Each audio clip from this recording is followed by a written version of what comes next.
ఉదాహరణకి మీ ఆవిడో లేదా మీ భర్త మీ మాట వింటున్నంతసేపు అసలు మీ మధ్య గొడవే ఉండదు. అది పెద్ద దాంపత్యమే కాదు. మీ ఆవిడ మీ మాట వినింది అనుకోండి, ఏం దాంపత్యం అది?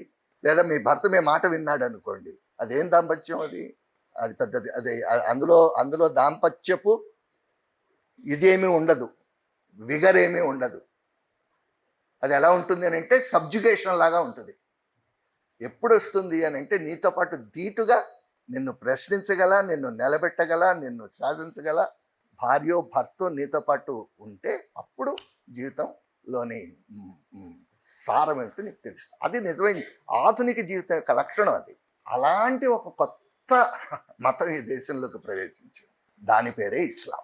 అది ఒక మతం. అది పేరుకు మతమే, కానీ జాతులు వేరు. మళ్ళీ మనం అన్నీ కలిపి ముస్లింలు అనేస్తూ ఉంటాం. మన అంటున్నాను, క్షమించండి. ఇవాళ దేశంలో కొత్త మాట వచ్చేసింది ఇవాళ దేశంలో. మనము, వాళ్ళు, సెల్ఫ్ అండ్ అదర్స్ అని. ఇంతకుముందు ఇప్పుడు మామూలుగా ఒకప్పుడు కమ్యూనిస్టులు మనము వాళ్ళు అని అంటే కార్మికులు పెట్టుబడిదారులు అని అర్థం కదా. ఇవాళ భారతదేశంలో ఎవడైనా సరే మనము వాళ్ళు అని అంటే ఏంటో మీకు తెలిసిపోయింది. ఈ మనము వాళ్ళు అనే కాన్సెప్ట్ ఈ దేశంలోకి కొత్తగా ప్రవేశించిన జాతులు లేదా మతానికి చెందిన వాళ్ళు ఎప్పుడైతే వాళ్ళు తమ అస్తిత్వం నిలబెట్టుకున్నారో, ఎస్సిమిలేట్ అయిపోకుండా తమదైన ఒక ప్రత్యేకమైన అస్తిత్వాన్ని వాళ్ళు ఎప్పుడైతే, వాళ్ళు అంటున్నాను, క్షమించండి, వేరే మాట కష్టం మాట్లాడటం లేదో, ఎప్పుడైతే వాళ్ళ ప్రత్యేకమైన అస్తిత్వాన్ని నిలబెట్టుకున్నారో, థర్డ్ పార్టీగా అనుకోండి, నేను థర్డ్ పర్సన్లో మాట్లాడుతున్నాను అనుకోండి, లేదో మీకు ఘర్షణ మొదలైంది. ఘర్షణ ఒక్కటేనా ఈ దేశంలో జరిగింది? ఒకళ్ళ నుంచి ఒకళ్ళు ఇచ్చిపుచ్చుకున్నది ఎంతో ఉంది, ఒకళ్ళ నుంచి ఒకళ్ళు గ్రహించింది ఎంతో ఉంది.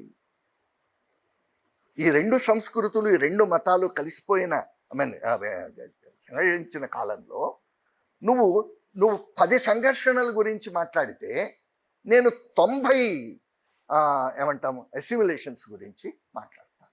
సరే, మళ్ళీ నేను ఇంకొక అంశంలోకి వస్తాను. సో కొత్తగా ఈ దేశంలోకి ఒక కొత్త మతం ప్రవేశించింది.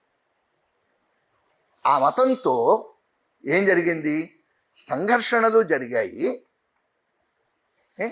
రెండిటి సమ్మేళనము జరిగింది.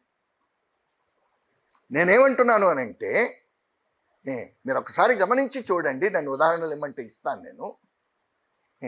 సంఘర్షణలు 5 నుంచి 10% అయితే, ఒకరి నుంచి ఒకరు ఇచ్చిపుచ్చుకున్నది, సంఘీభావం చేసింది 90% ఉంది ఈ దేశ చరిత్ర మొత్తం.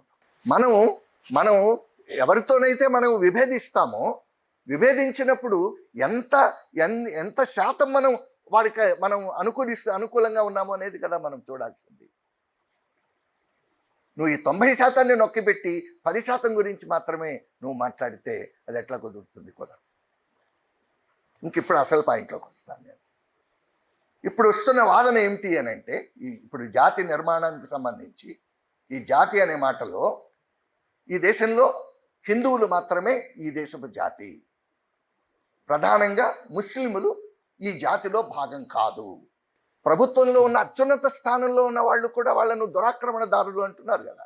అత్యున్నత స్థానంలో ఉన్న వాళ్ళు కూడా ఎన్నికలు వచ్చేసరికి వాళ్ళని ఏమని అంటున్నారు? దురాక్రమణదారులు అని అంటూ. ఈ దేశంలో దురాక్రమించి ప్రవేశించారు. వాళ్ళు దురాక్రమణదారులు కాదు, వాళ్ళు విదేశీయులు కాదు. ఎవరు విదేశీయులు ఎవరు కాదో నేను ఒక ఉదాహరణ చెప్తాను.